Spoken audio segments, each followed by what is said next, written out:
Magumbo mfazi wami, hhayi umuhle sibili ngiyakuvuma mfazi wami. Ubuhle bakho futhi lobo hlala ungimbuluzela ngabo sithi wena vele wena lamanakiro akawandisa umuhle kakhulu.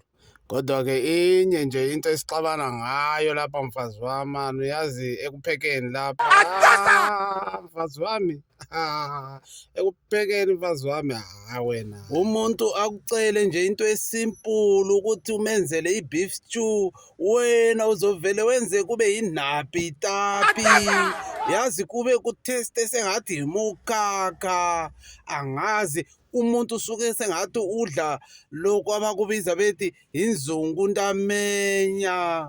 Uthola umuntu setsheba ngathi utsheba ngamajuru, vele kungasazwakali ukuthi yini yona le oyiphekile mfazi wami. Yazi wena Magumbo usazongibulala nge-food poisoning wena, ngiyakutshela, ngoba-ke yile nto ifunayo ukungibona ngisifa, vele ungingcwaba ngiphila wena Magumbo wena. Vele khona ngimangazwa yini ngoba vele ufuna ukungibulala wena Magumbo, uyithanda uthi nowuraya wena, ungumutunu unemago.